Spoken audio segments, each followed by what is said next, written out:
good afternoon, everyone. Good to see you again. We're back dealing with dragons and beasts on this very interesting book. We're trying to take some of the mystery out of it for you, but it will always be what they call an apocalyptic book. So there's plenty of mystery and plenty of images, but we're not going the route, as you've noticed, we're not going the route of interpreting the book of Revelation as a fundamentalist would. But we're trying to look into the movement and some of the images and meanings of what's going on. So on your sheets, on one side, I've given you two readings. One is the reading from Revelation, and then another one is from, just as reference, the book of Daniel in the Old Testament. But what we'll do is I will read a section, and then we'll talk about it, and then we'll move on to the next section. Let's just make sure that, okay. So the last time we saw the first vision, which is the dragon falling from the heavens, confronting the Lamb, confronting the woman, and the beast being banished from the heavens. So today we're going to the other two sections of what we would call the world, the earth and the sea. So we're covering all bases. Last week it was above the earth. This week it is the earth, and the sea representing below the earth. So let's take a look at where it says Revelations 13, and we'll take a look at it, and then we'll go over some of the meanings of what's going on here. And I saw a beast rising out of the sea, having 10 horns and 7 heads. And on its horns were 10 diadems, and on its heads were blasphemous names. And the beast that I saw was like a leopard. Its feet were like a bear's. Its mouth was like a lion's mouth. And the dragon gave it his power and his throne and great authority. One of its heads seemed to have received a death blow, but its mortal wound had been healed. In amazement, the whole earth followed the beast. They worshipped the dragon, for he had given his authority to the beast, and they worshipped the beast, saying, "Who is like the beast, and who can fight against it?" The beast was given a mouth uttering haughty and blasphemous words, and it was allowed to exercise authority for 42 months. It opened its mouth to utter blasphemies against God, blaspheming his name and his dwelling, that is, those who dwell in heaven. Also, it was allowed to make war on the saints and to conquer them. It was given authority over every tribe and people and language and nation, and all the inhabitants of the earth will worship it. Everyone whose name has not been written from the foundation of the world in the book of the life of the Lamb that was slaughtered. Let anyone who has an ear listen. If you are to be taken captive, into captivity you go. If you kill with the sword you must be killed. Here is a call for the endurance and faith of the saints. Okay. That's the first part of chapter 13, and it's talking about this beast. It makes a distinction between the beast and the dragon. The dragon is Satan, okay, with all the names that we've given. And the beasts then represent certain things. Don't forget, in the ancient world, the sea was seen as hostile and chaotic. It's very interesting, too, and these images were not new. I mean, John is writing the Apocalypse at the end of the first century, AD or CE, and Daniel was writing towards the end of the time before Christ. I also gave you the reference from Daniel, which is almost exactly the same, but we can take a look at some of the elements in the book of Daniel. For example, Daniel had a vision.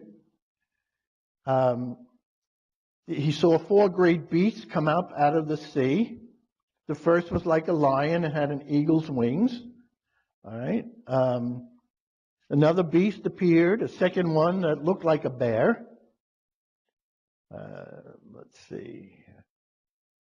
After this, I watched another appeared like a leopard. The beast had 4 wings of a bird on its back. And after this, I saw in the visions by night a 4th beast, terrifying and dreadful and exceedingly strong. It was different from all the beasts that preceded it, and it had 10 horns, and so on. Okay, so that's the image that we already see from Daniel.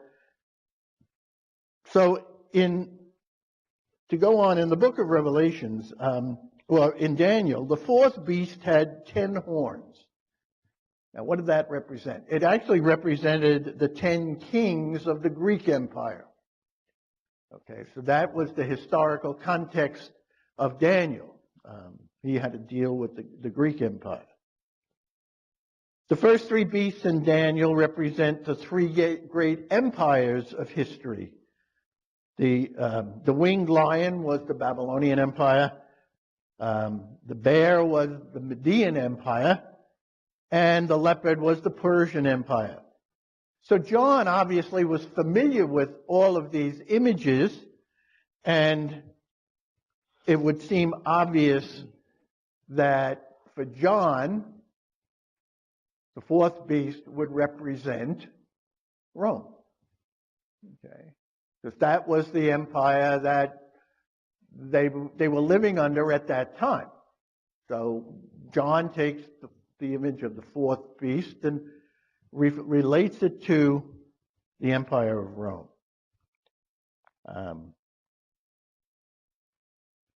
There are many details, but they must be understood metaphorically, not literally. We know that. We've been dealing with that. This beast that had 7 heads. All right, 7 is a number that keeps coming up in the book of Revelation. Okay, it's a number of fullness. What about these blasphemous names that it had across its head? Well, it's very interesting. To the Christian listening to this story of these visions of John, the blasphemous names would be the names that they were given to the emperor that were also given to Christ. So since the beast represented the Roman Empire, the blasphemous names would be such as Lord, Lord and God, Savior of the world. Okay? All of those referred both to Jesus and the king of the emperor of Rome. So when those names came out, to Christians, they were blasphemous because they were used to describe the Roman emperor. Everybody get the connection there? Okay. The beast's head. Now, it says something here that's very interesting. It said, one of the heads seemed to have received a death blow, but its mortal wound had been healed. So what does that mean? What is that a reference to? Well, it could have 2 different references here. First of all, it could refer to Nero, the emperor. Nero, the death blow, Nero committed suicide. After Nero committed suicide, there was a time of civil unrest and so on, and until he was followed by Vespasian, who was the next emperor. So you have seeming the death blow to one, but then out of the death blow there arose another emperor. It could also, interestingly enough, from a Christian perspective, refer to the Lamb who seemingly died. All right? Now, we Christians understand that. We know that Jesus died, but then, again, we're talking vision here, not theology. But again, Jesus was raised.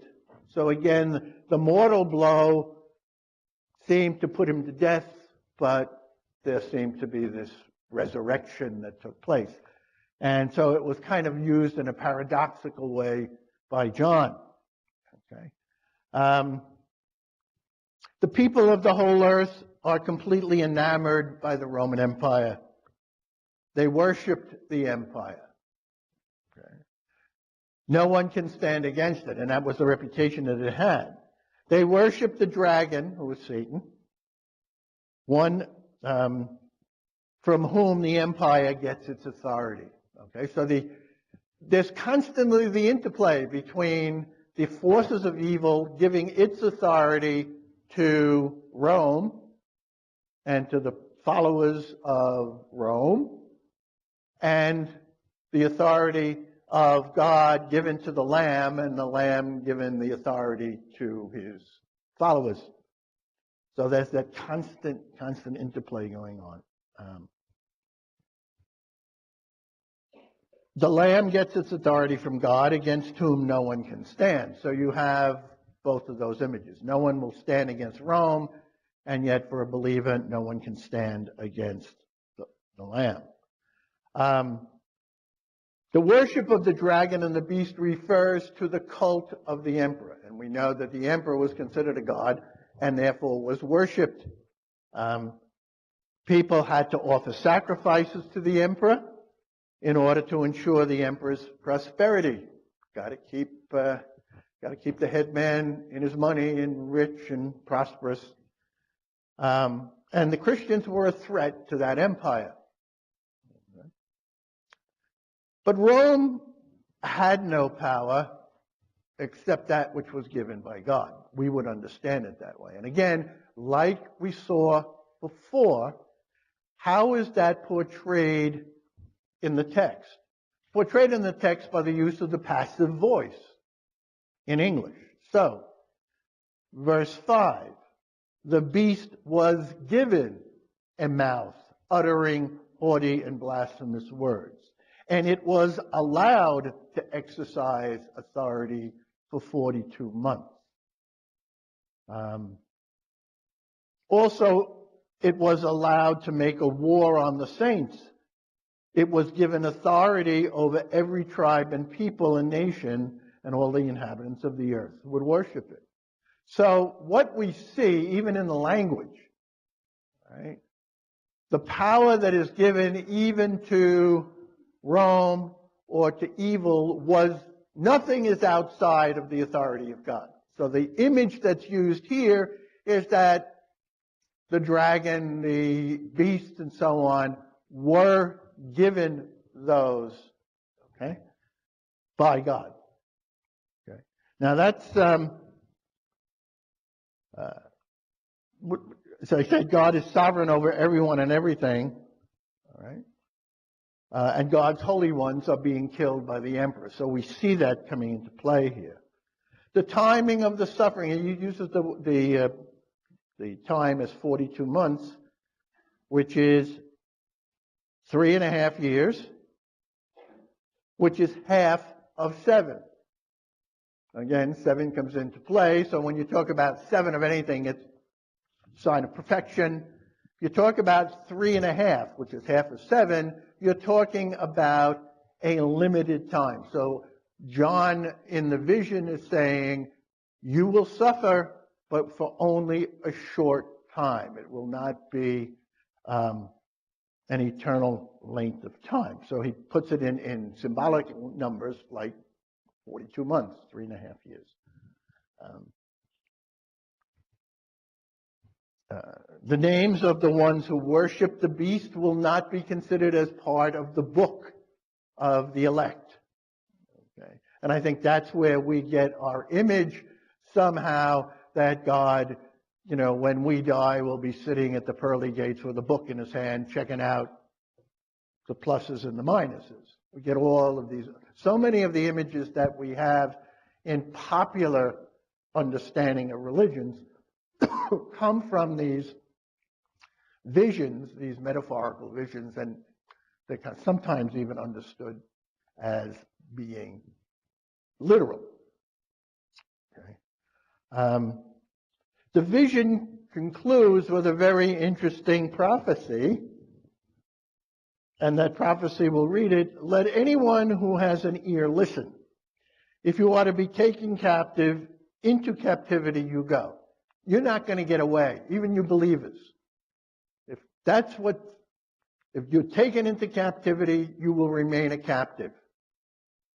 If you are fighting against the sword and you are killed by the sword, so be it. That will be part of your punishment. Not punishment, I'm sorry. Your suffering at the hands of evil.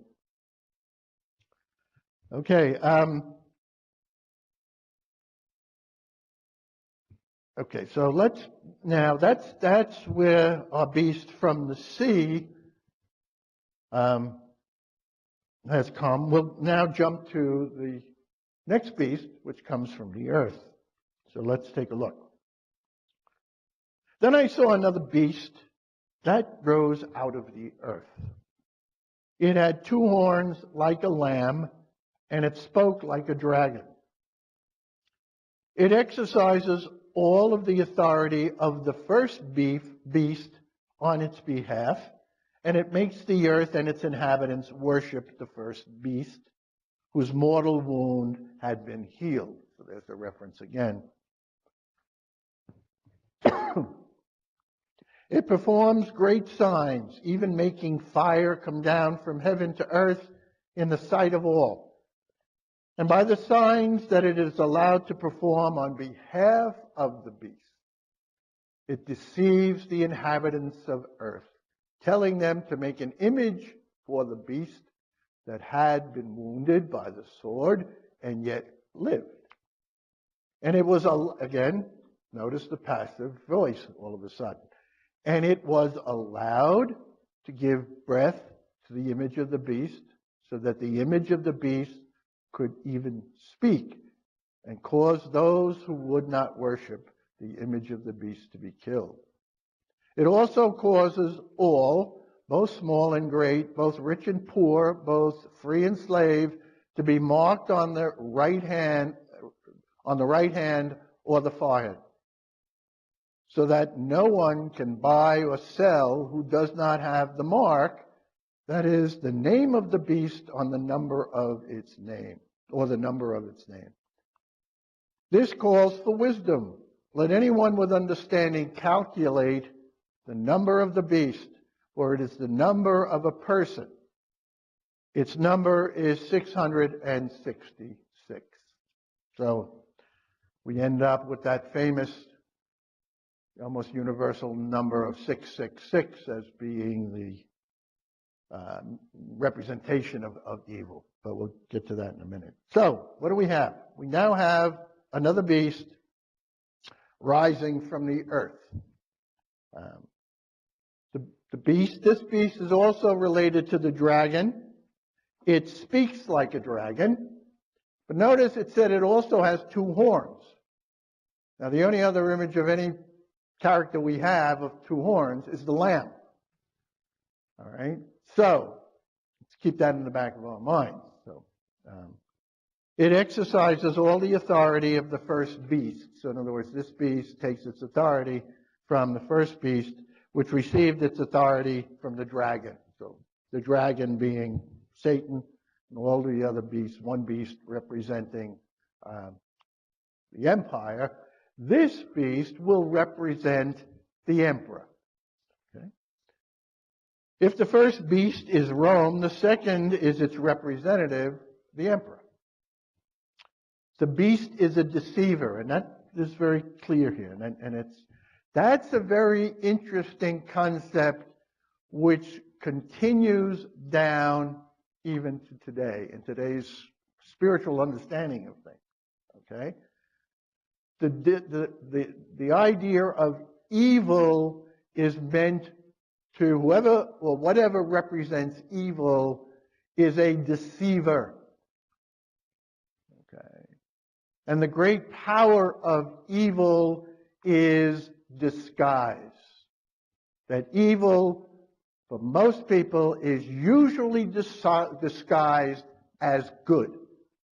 And that's what makes the struggle that we have so interesting and sometimes so difficult. All right? We have to realize that whatever the evil is, we are being deceived, and we must spend a lot of time trying to discern what is good and what is evil, even trying to get through the deceit, the deception of the evil. Very important concept, especially today. Especially when there's this great muddle of understanding of what is truth. Are we being deceived? Are we not being deceived? Is it good, as some people think, or is it evil, as other people think? Those are the elements that very much pertain to us today. Okay. As I said, it has horns that make him look like a lamb, but has the voice of the dragon, which is the embodiment of all that is evil. So I think the images are getting clearer as we begin to understand it.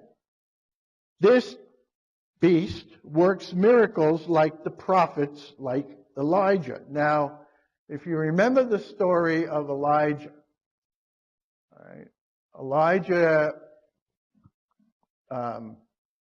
pitted himself against the 450 priests of Baal. Okay, and part of the test, he kind of Elijah challenged these 450 pagan priests about who was the greatest of the gods, the Baal or God of Elijah. And so they had a little contest, and they built a pit and placed in it the wood, and the priest of Baal prayed that the wood would catch fire. Nothing happened. Elijah prays to his God, and the wood burst into flames. And with that, then the story goes on that he slays the 450 prophets of Baal and runs away, and that's where you have the image of him running away to this cave, and he's confronted by the small breeze, which is the voice of God. But it's a very interesting story. But the beast here is even given the power of the prophet, again, in a deceiving way, to remind people of the prophet Elijah. Okay?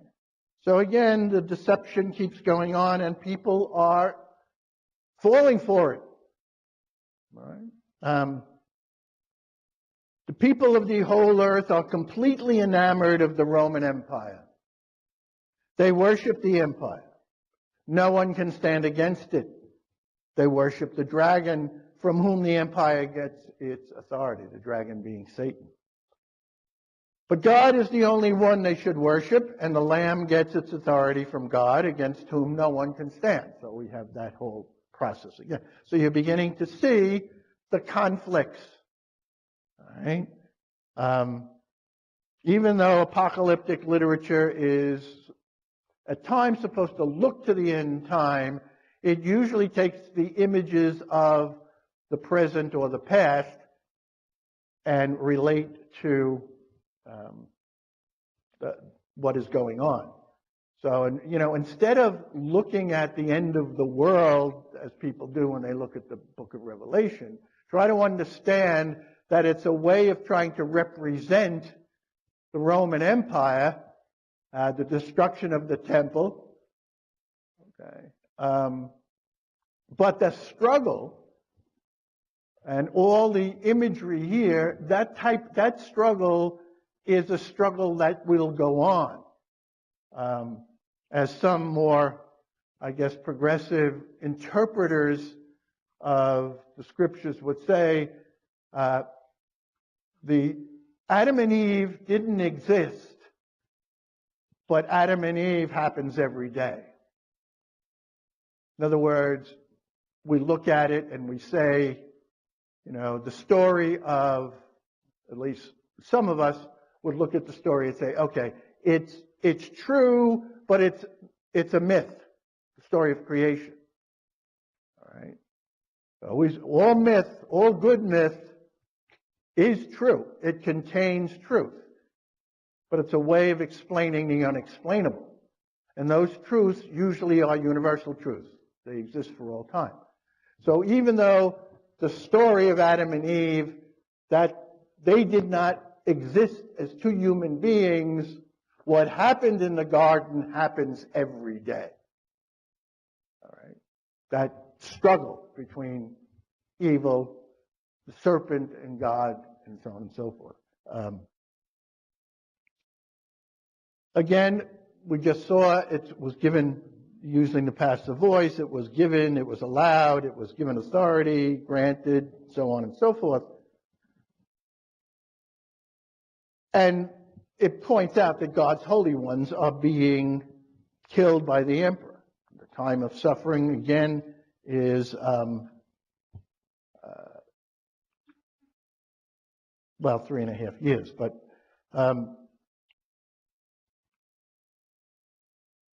this idea of having a branding, they wore a brand. Well, we know for a fact that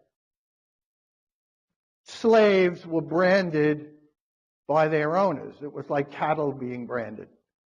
So slaves had the brand of their owner. Okay. And of course, the sign of the emperor was always on its coin. So this whole idea of the emperor, this was not just a religious understanding, but it was an economic understanding, and it was a political understanding that was going on here. People today are trying to say you've got to separate religion from politics. It'll never happen. It never has happened, and it never will happen. The two are intricately bound together. Notice I didn't say, and this is where we constantly get into trouble because we have not learned how to use correct language. All right. Notice I didn't say church and state. I said religion and society. There's a big difference. All right? And I think we better start thinking and calling things by its right name. Religion and society, therefore, are always in constant interrelationship. All right? Unfortunately, in this country, we talk everything that has to do with religion and the culture and the country. We right away jump to the conclusion, well, that's church and state. Now, anybody who knows anything about American history knows that American history, religion was intimately involved in the formation and development of this country. So church and state, religion and society are two separate concepts. Okay?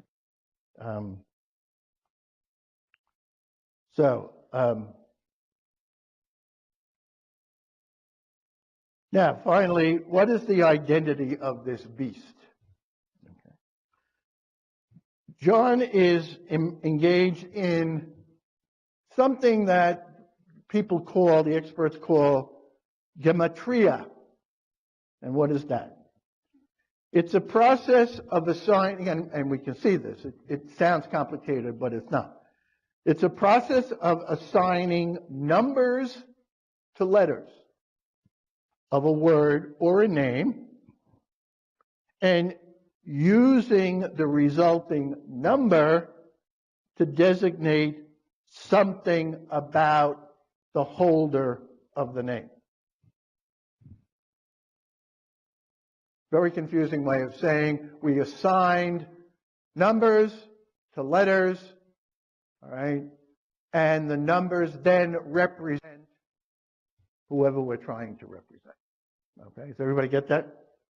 So, what is the number of the beast? Okay, it's interesting. There are actually two numbers. The one we're more familiar with is 666.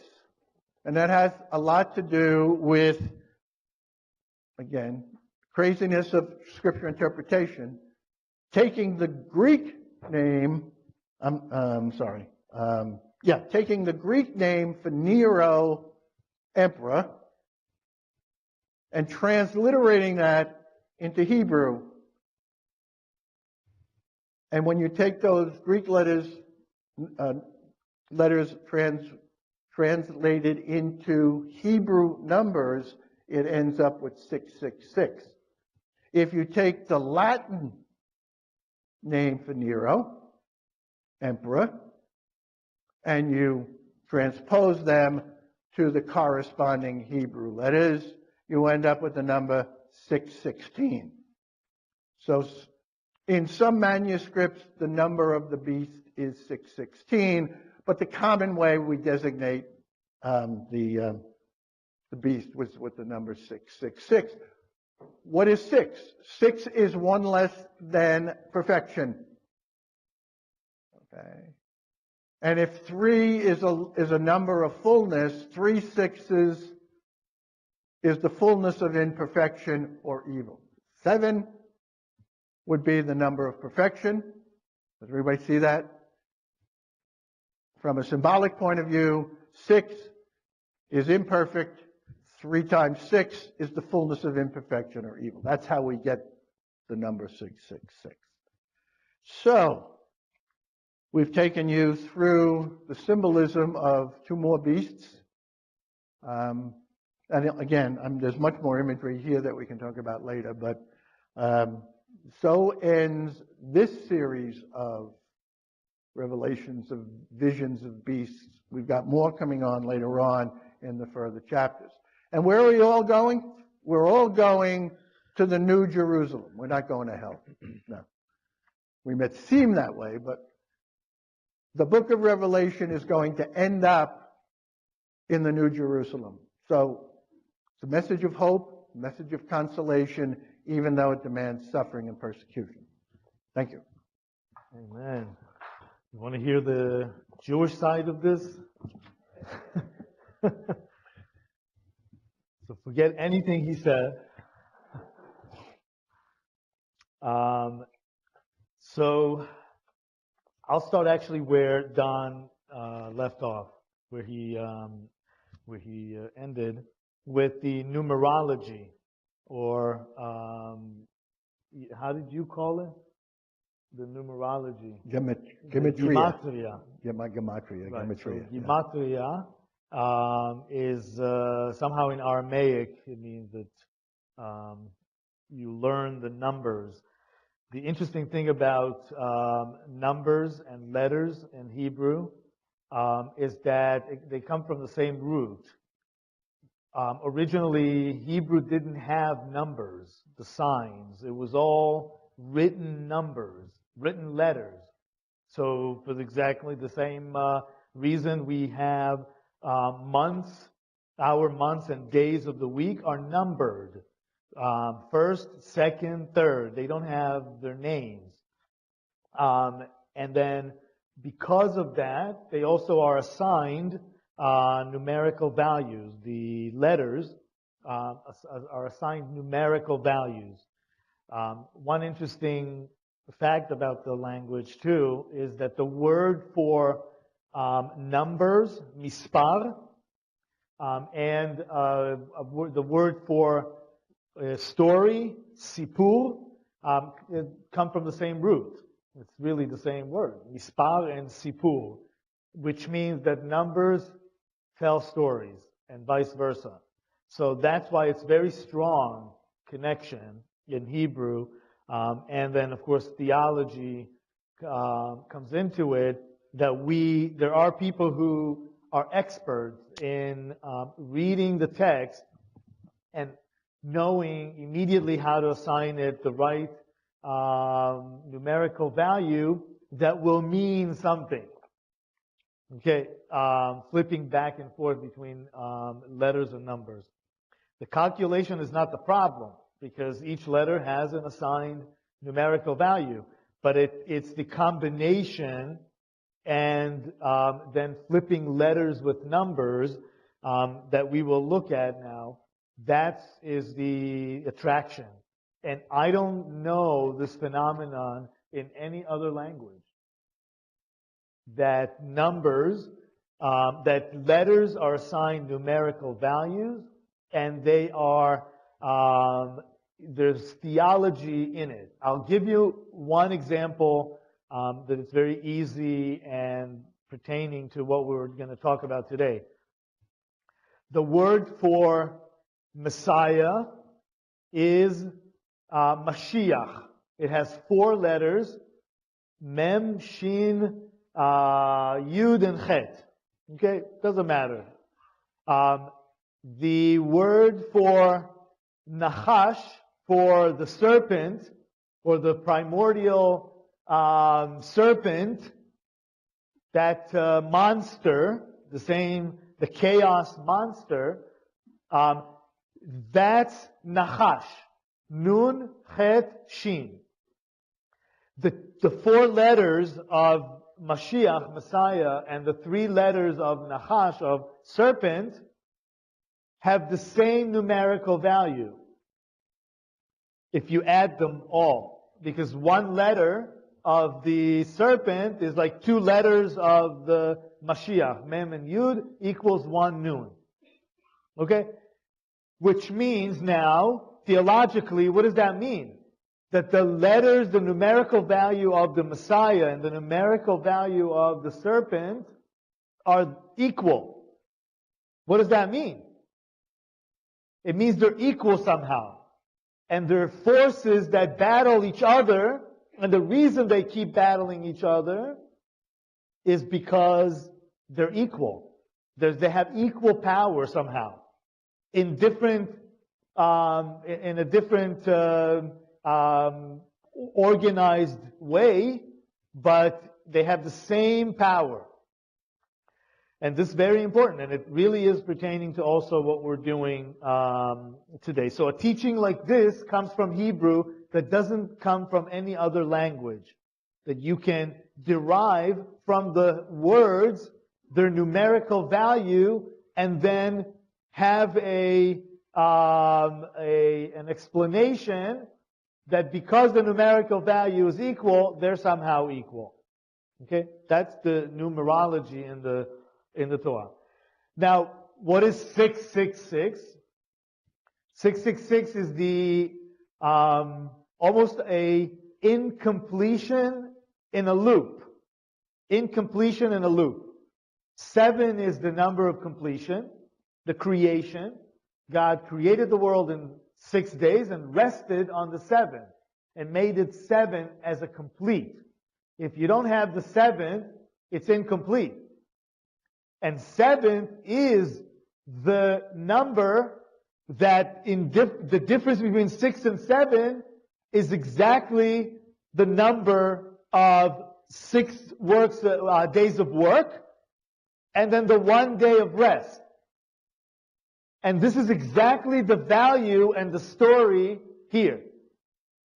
1 force is a completion, is a force of completion. God is a force of completion, meaning it does have good and bad in here, because a good force will let you work 6 days, but will let you rest on the 7th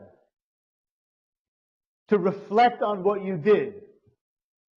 If there's a force that will keep you at the 6, it means you keep working. You keep working. That's the loop that the serpent, Satan, whatever attribution you give it, it wants us to be in that state. And that state is slavery. Because there's no rest. There's no rest. So an empire would be would be looked at as a power like this. A power that keeps its subjects working. Why? Because it has to feed itself. The infrastructure, it needs a lot to maintain itself. Right? That's what God warns the people of Israel, saying, when you get into the land, should you want a king, instead of just going directly to me, right? God says, if you still want a king, flesh and blood, just so you know that king will take your children, will take your property for taxes, take your children for the army, for to serve, the daughters to serve in the palace. And in a sense, that empire has to always keep devouring because it needs to feed itself. God doesn't need to feed himself. So that's the difference between the good and the bad here. One keeps you in the loop, incompletion, and think of the state to be always in incompletion. And not just incompletion of even half, or it's just taking you almost all the way, but not giving you the Sabbath. It's the story of the serpent in the Garden of Eden, when by manipulation, the serpent did not want Adam and Eve to enter into the seventh, into the Sabbath. They were created on a Friday, according to the Midrash. Not just the Midrash, the text tells us that. But that they were sinned on that same day. It's not in the text. But that they sinned on the same day and did not enter the ultimate Shabbat.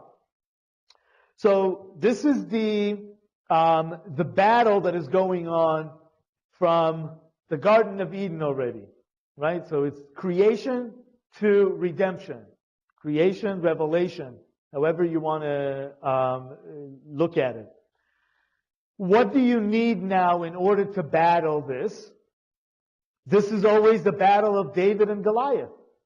You have the small power telling the big power, no. And it's using something that it's not in the physical power. Because how will the lamb win against all these four powerful beasts? Only by the power of something else. So in the book of Revelation, it gets his power from God. Or from God, from Jesus. From the Lamb, right? From the Lamb. The Lamb is Jesus, getting it from the Father. So this is the way that we also redeem. But there's a big difference now between Judaism and Christianity in this sense. There is that idea, and we have introduced this a few times, the vicarious redemption, which means one person dies for you, right? Sacrificing themselves for you. Yes, people do that all the time. People who go to the military, people who jump and save people, firefighters, everybody risks, a lot of people risk their lives to save others, the lives of others. So what is the difference between that and a vicarious redemption? Is that I can jump in and try to save you. That's one thing. And people like that in Jewish tradition, of course, get a very high place. They go directly to God. After they die, they have a special place, the martyrs. Or they could be martyrs, or they could be someone who sacrifice themselves, but they don't redeem you. They don't redeem you. They can save your life, but they can't redeem you spiritually. They can't redeem your sins. That is something that you can only do. In a sense, there are other times that we see that very close ideas of that someone sacrificed themselves to redeem. It really is not something that in Judaism we accept. That someone dies, that somehow death is washing your sins. That's where Judaism and Christianity part. Okay, this is very important to understand that. What are the sources, though, of redeeming blood, in a sense, in that magnitude in Judaism? Is the red heifer. The red heifer, we read about this just yesterday in synagogue, about the red heifer. That this is a cow that you take, and we burn it. They did it at the temple. They burnt it, and with the ashes, they would take the water with the ashes of the burnt offering, the red heifer, and they would sprinkle it on people who touched a dead body. Touching a dead body, a human body in Judaism, is the ultimate impurity. And the only thing that can redeem that or wash that is not regular water, is the water mixed with the ashes of the red heifer. But once you sprinkle it on someone, and this is the mystery of the red heifer, and that's why it's called chukah. Chukah is it's something that it's a law that we may not understand, but just take it for what it is. It's a mystery, just like in Christianity, a lot of things are at certain points are explained as mystery, because that's exactly where we can't go where God is. So the red heifer, the mystery in the red heifer, is the source of something that is similar to taking someone's sins on themselves. What is it? The person that sprinkles the ashes of the red heifer on that person that was sprinkled on becomes pure. And they can now enter the temple again. But the person who performed the act receives the impurity. They're now impure. So they now have to go through a process themselves of cleansing. So this is the closest that we have in that sense, that it's the human part. We have many sacrifices that's supposed to take our sins, that are animal, but not a human being, right, dying like that. Okay, so this is the vicarious redemption. We talked about the empire, that the only way to really battle that beast that keeps devouring and want us to keep working is through saying enough and standing against that beast. The last thing I want to cover is what is called, and the text that we follow in the book, the Jewish Annotated New Testament, has a section that explains that whole idea of those chaos beasts.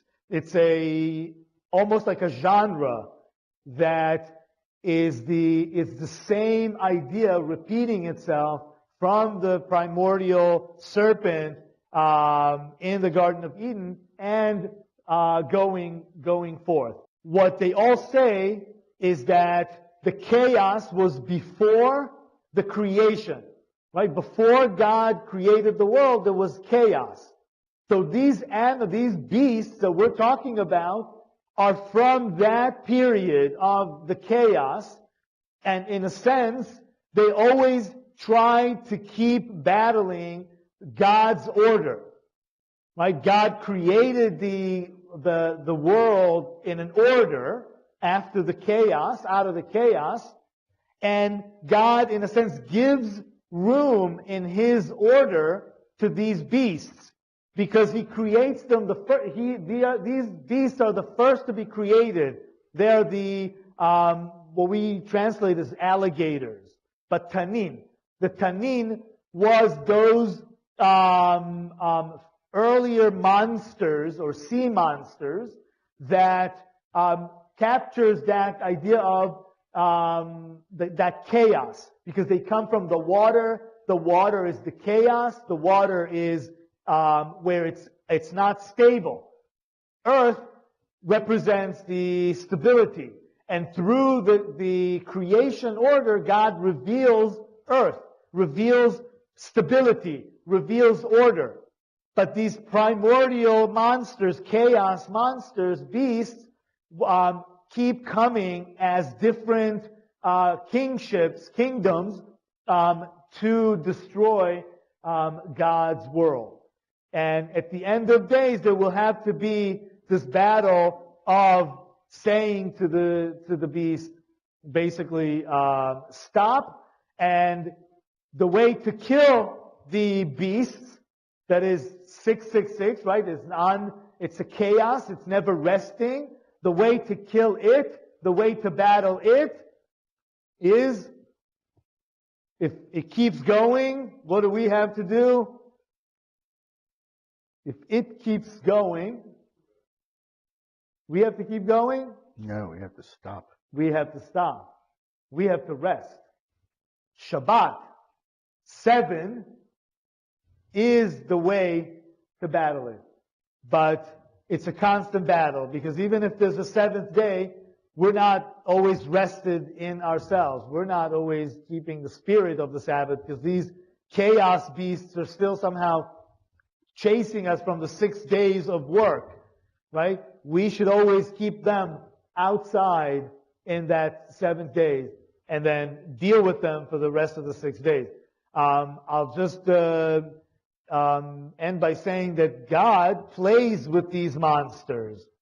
These are there's midrashim that talk about that these are God's company. The Leviathan, the behemoth. These are all, in modern Hebrew at least, represent big animals, big beasts. And God this is His companion, but outside of the Sabbath, outside of the sanctuary. So as long as we keep that Sabbath, the sanctuary, they can't win against us. They can't keep us in their loop of that slavery, the empire that wants us to keep going and sponsor it. Okay. Any questions? So do you mean that basically we need to read them metaphorically? Yeah, we do. Yeah, to try to impose numbers and dates like that. This was the biggest thing in our tradition, that people were trying to figure out when the Messiah will come through numbers, certain dates and numbers in the book of Daniel. That's why it was referring to the book of Daniel. It's the Revelation. And that's the equalizer. Shabbat is always the equalizer. It always represents freedom from that Egypt, that slavery, the constant work. Anybody should take whatever they feel that they can take from it. Yeah, but I think we're constantly attempting to understand. Okay, and that's why I said before, Adam and Eve didn't exist, but Adam and Eve happen every day. So in other words, that we can understand what is happening to us in terms of evil and sin and so on, but the way we do that is we use myth to understand it. But don't forget, I'm using the word myth in the best possible sense. In fact, the only true sense of the word myth, which is a story which is meant to explain the unexplainable, which contains the eternal truths of whatever the society happens to be. Okay? We can say the same thing about the myth of the United States or the myth of America, because America is a myth. All right? And therefore, we are constantly trying to understand what is happening in our country in relationship to trying to understand what is the myth of America. All right? And sometimes we don't reach it because we can't understand it in those terms because we see something else happening. But we're always constantly trying to understand. All right?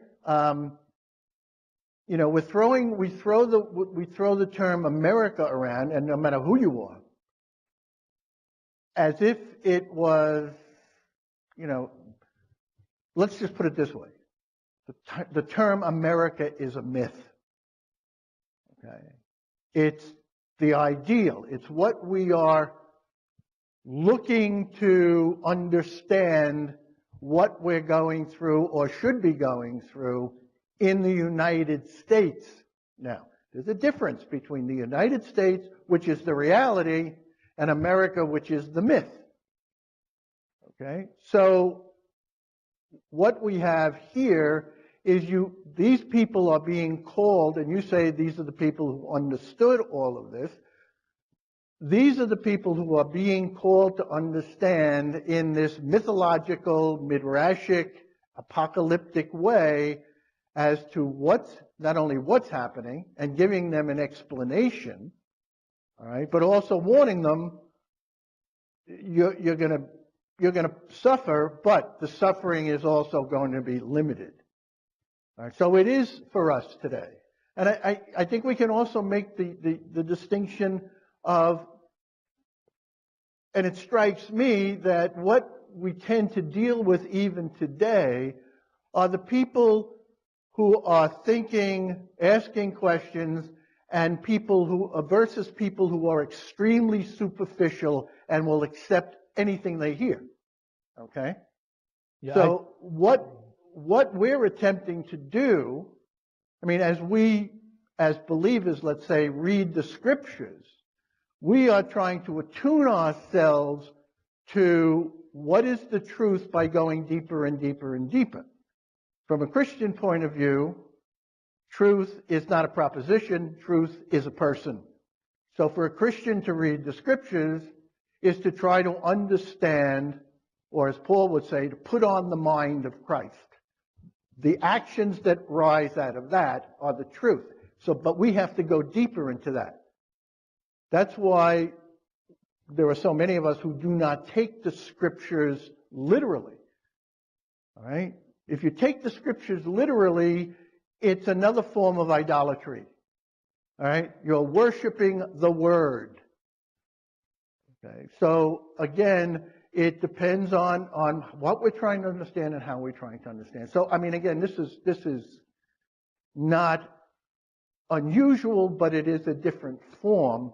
It speaks to us today, whereas back then it spoke to the people under Rome. Today, who's Rome? Yeah, I'm just going to add one little bit to that. Don't forget that these people, there are many through the generations, lived under very difficult circumstances.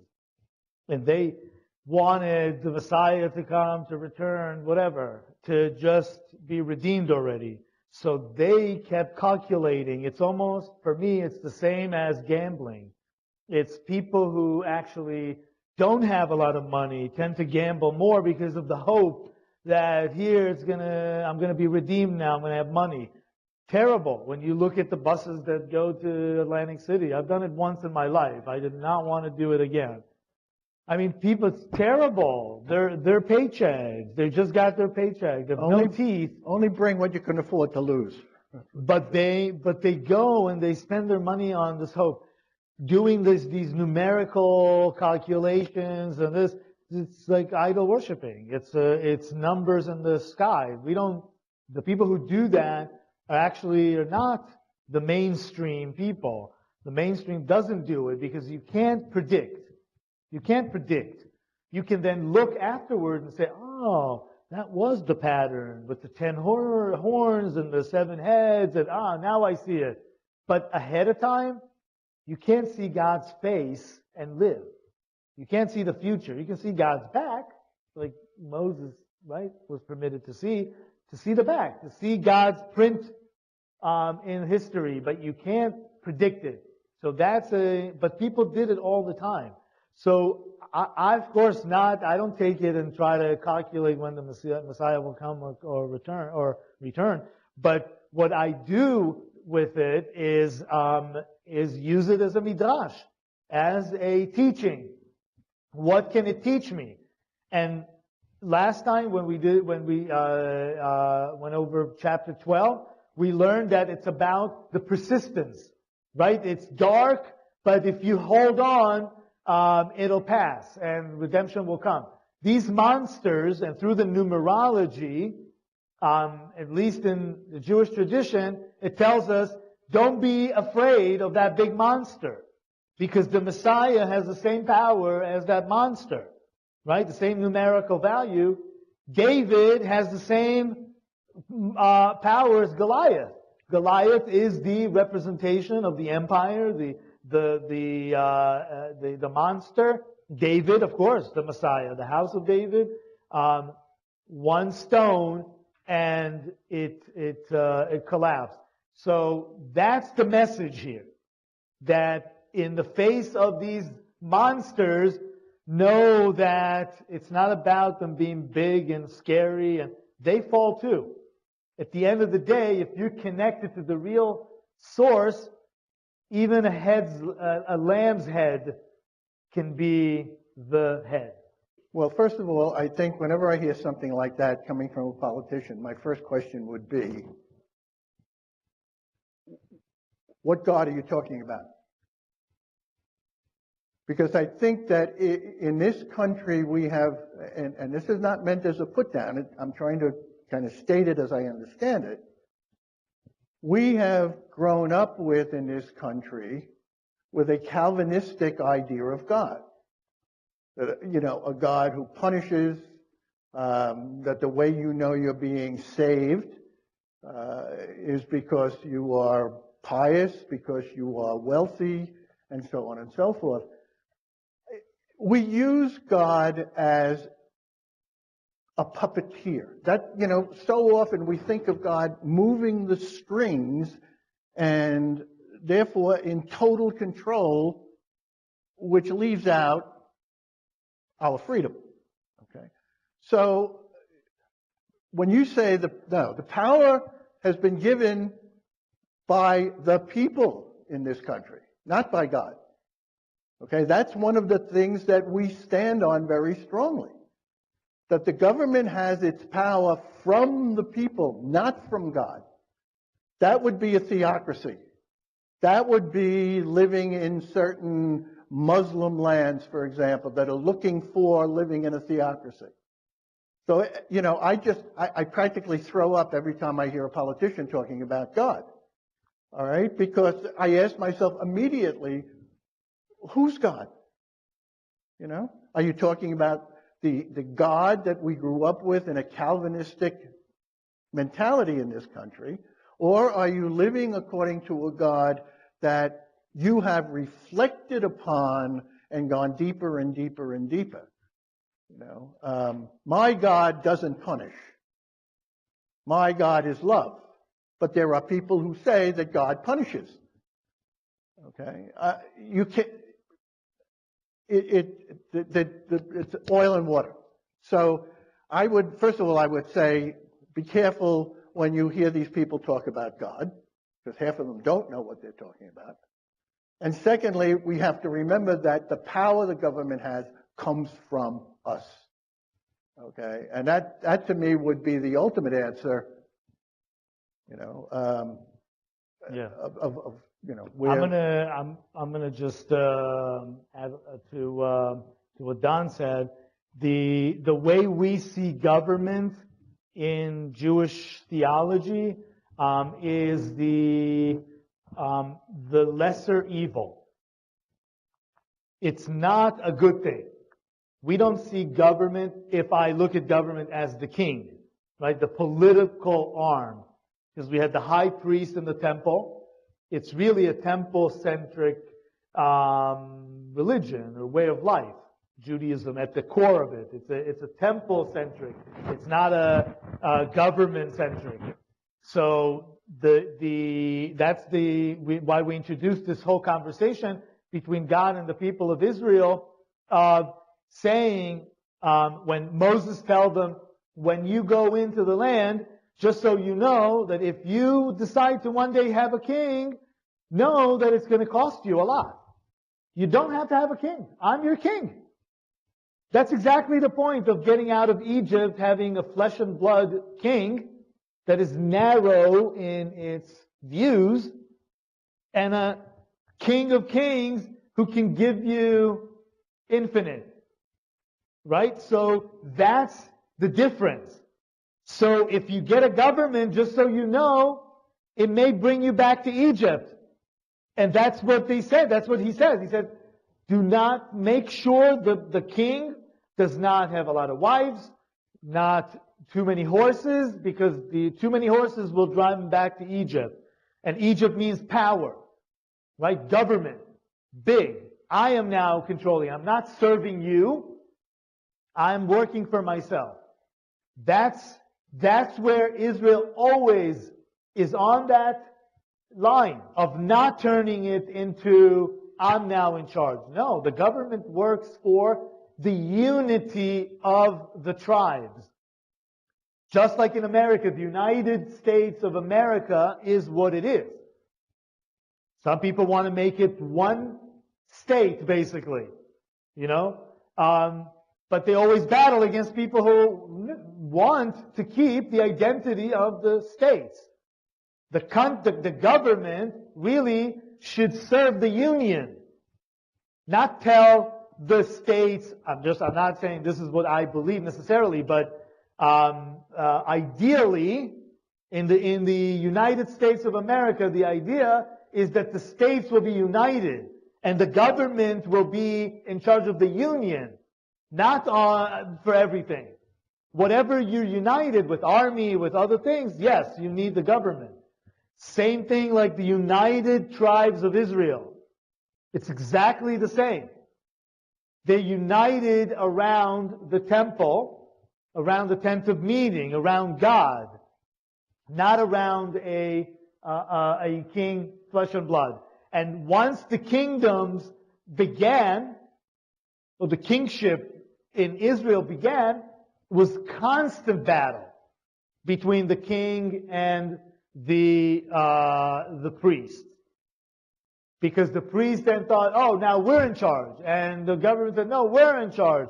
And just keep battling. And the last people who are in charge are the little people. Until they say, no, enough. Don't scare me. You're not a monster. I can throw a stone. If I throw it in the right place, David can defeat Goliath. And the government should never become Goliath. That's where is very delicate. And that's too why in both Judaism and Christianity, the community is so important. The identity of the Jewish nation rises out of the covenant that all of these diverse peoples made with God. So it becomes a people of God. In Christian language, Paul uses the term the body of Christ. All right, so... And we say Knesset Israel, the assembly of Israel. Right, and that's exactly what the word we use for church. Church is an assembly. Okay? It's not an institution, it's an assembly. So the idea of, and I think where we have really gone astray in terms of religion, politics, and so on and so forth, we've reduced things now to the ultimate idealism, individualism. It's always about me and my rights and so on and so forth. We have forgotten the concept of the common good. All right? And I think that religion, especially Judaism and Christianity, are rooted in this idea that we are a people, the body of Christ, the covenanted people, in the best sense of the word, the chosen people. All right? And until we begin to recapture that, not only in terms of the big group, but even in terms of our own lives, all right? Is it all about me, or is it all about the living relationships I have about me? And I think once we start breaking out into that, we'll take on a different perception of what's going on. I'll be right with Jack. I just wanted to mention something about the idea what Gadi was talking about, redemption. I understand, obviously we've talked about this before, but for Christians, we can't really understand redemption by Christ unless we really understand incarnation, which is a concept and a doctrine which Jews do not hold and find it very, very hard to understand. Wonderful, fine, okay? But I'm saying from a Christian point of view, all right, we understand this idea of this one person taking on the guilt of, or the sin of the scapegoat in one term, as being, in terms of Revelation, the Lamb, Christ, and so on. But he also Gadi brought up a very interesting point. He said that the one who receives the ashes of the heifer is purified. Okay, so let's take the idea of the crucifixion and the resurrection.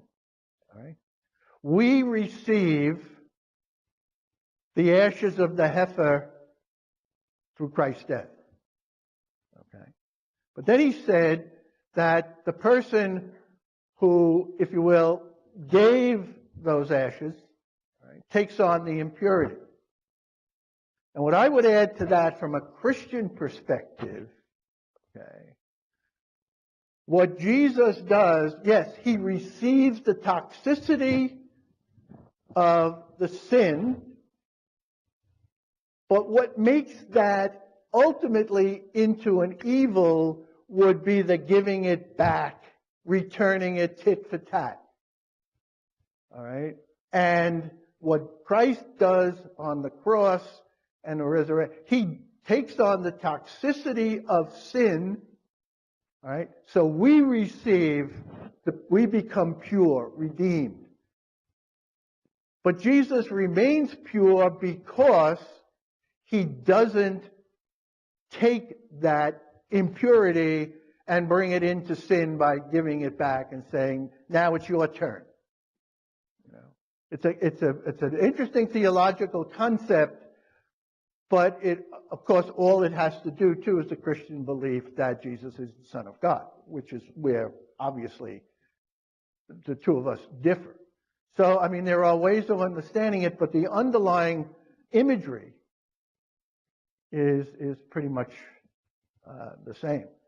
The commentaries started right from the days of the church fathers. You know, 2nd century, 3rd century. Well, yeah, there would be attempts at trying to understand and interpret the symbols. Well, I mean, I don't think Harvey is saying that we don't accept it. I think we take what's said metaphorically and apply it to who we are. It's a theological language, like any language, that you need to keep speaking, and then you see that ideas repeat themselves. So that's what language is about. You can use it, you understand there's words that you can use in different places, and that's how you start speaking it. So there's a language. There There's a theological language. There are three types of language, don't forget, in Revelation. There's apocalyptic language, which has all of these visions about the end time and so on. There's prophetic language. It is a book of prophecy. All right. It's basically Revelation is what the prophecy or what God said to Adam and Eve and the serpent in the Garden of Eden. It manifests itself. It's just like you project it. You have light through the book of Genesis or even just the story of the Garden of Eden. And you project it like Harvey projects movies. And then that movie is Revelation because it just projected into the future. But it's the same exact elements if you get down to it. The third element I just remembered is it's written as letters to the seven churches. Okay, so you have those three elements that are involved. There were a couple of things. The idea of creation. We have been raised as Catholics and as Christians to understand. In the beginning, when God created the earth, we consider theologically that God created out of nothing. But you have to remember that the biblical idea of creation is out of chaos comes order. That's creation in the biblical sense. It's not abracadabra, poof, and where there wasn't something before, there is something now. And that's the difference between creation and redemption. The order is the redemption. And people who try to always bring it back to chaos, right, the chaos beast, try to bring us back into before order. Then nobody gets anything. It's a circle that you never redeem. Yes. So hold on, before you answer that, just notice that we came today black and white. Only right? he would Good bring and that evil. up. I bought a new short sleeve shirt. I thought it would go great, make me look slimmer, and all of a sudden I am Satan reincarnated. And it's the first time I think ever that I wore a white shirt to the Sunday talk. The one time he wore black. It's unbelievable. And we're talking about good and evil. Leave this it to was part him. of the First thing he said to me when he walked in. theatrical set. So, all right, we have maybe time for one more question. I just want to, you want to know about the beauty of asking that question was precisely the question that was asked which instigated the writing of the book of Genesis. Okay. So in other words, now, from my perspective, looking at the development of the scriptures historically, all right, my perception would be, on one level, the book of Exodus comes first in terms of the history. Okay? And there's a piece I gave Gadi the other day, which I shared with him, how the Old Testament shows the development of the human being in growth, going from the Torah through the prophets to the wisdom books, how human beings kind of grow through that. So my vision is that the history begins and the people of Israel are a child growing up. And the development of the Old Testament is a deeper and deeper understanding by the Jewish people of how God works in the world and how they have responded to God. Just like when you're raising a child developmentally. All right, the first question out of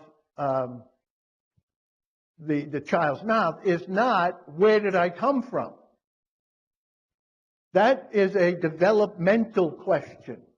And the same thing holds true for the Jewish people, as I would perceive it. So as they are growing, as they are going through, notice the first thing they did, and the reason I said start with Exodus, is because their first understanding of God was experiential, not intellectual. God said he would save them, and God saved them. Okay? So just as we're growing and we experience our parents, our nurturers, then we begin to ask questions. And as the people develop, they start asking the questions. How do I begin to explain evil in the world? All right. Warner Wolf, there's a name out of the past, was not there with the videotape. Okay? Now, Bert, I think we have time for one more question. And so all I want to do is finish off by saying that in the process of developing the Old Testament, the question of where did evil come from, why is there suffering, was answered in that myth of Genesis. So we don't know specifically, but we do know human beings brought evil into the world. That's what we believe. Bert? It's almost like Bert following us from the Old Testament, from Genesis, from the shrine, through Southold, the church, and here. And Project Genesis came to you. Because when she was coming for 7 years to the shrine in Manorville, I thought she's from the shrine people. Turned out she used to come from Greenport. Before I was even perceiving of becoming a rabbi, coming to Greenport, and then unbelievable. And when we had started at the church, and I saw her, and she said, "No, I actually live in Greenport." Careful, Bert, because the next stop is Ireland. And then here we are in Greenport. So it's unbelievable. So you've seen the whole development from the Old Testament, the Hebrew scripture, to here, 13 years. So what do you ask your question? But then it's the idea of taking on someone's burden. Yes, absolutely. Taking the death out of him. So it's exactly like, the idea of Jesus on the cross. But nobody dies. There's no actual sacrifice, and it's not an ongoing thing. You have to always do that. Keep doing it if you need to be. No. He then cleansed himself somehow, because he's called like a second vessel. It's called klishani. It's like he's already once removed from the impurity of the death. So he takes it on, in a sense, but not to the magnitude that now he needs to be sprinkled the water on him. But he goes into water, and then he waits a few days, and then he's pure.